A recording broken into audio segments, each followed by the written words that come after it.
Hubble is turning 25. It's hard to believe. It's been a few decades since Nancy Roman worked at NASA, but she still has vivid memories of a time when the Hubble telescope was little more than an idea.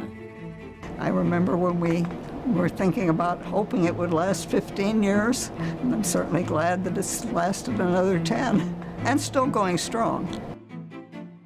Not bad for a telescope that almost didn't get built.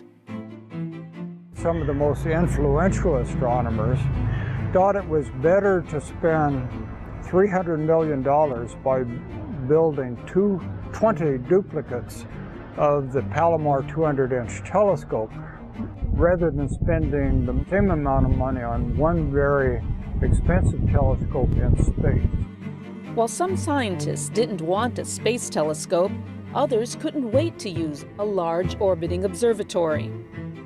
Astronomers had wanted for generations, actually, to get us a telescope above the atmosphere. I like to describe the atmosphere as being something like looking through an old stained glass window. The window has dust on it, so the background is kind of scattered and bright. The glass is colored, so that you only see certain colors through it.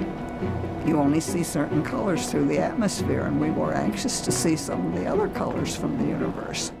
The very sharp images it would produce would allow you to see things that were much fainter than it ever be possible from the ground.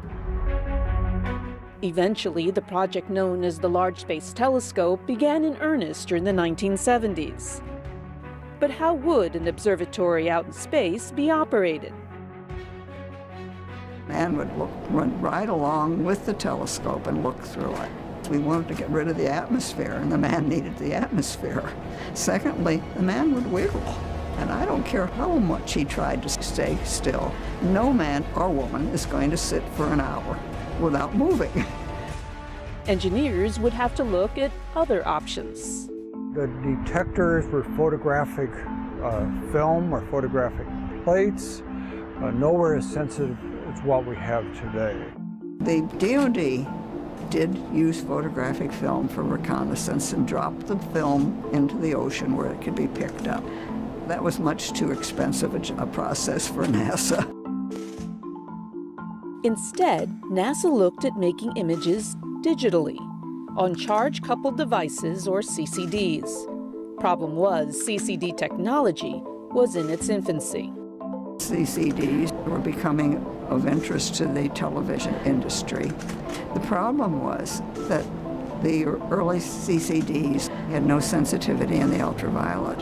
And one of the things we wanted to do with the Hubble was to work in the ultraviolet, coating the detectors with coronine, an organic compound, would make them sensitive to the ultraviolet. And so the first use of the CCDs in astronomy was actually the proof of concept for the Hubble.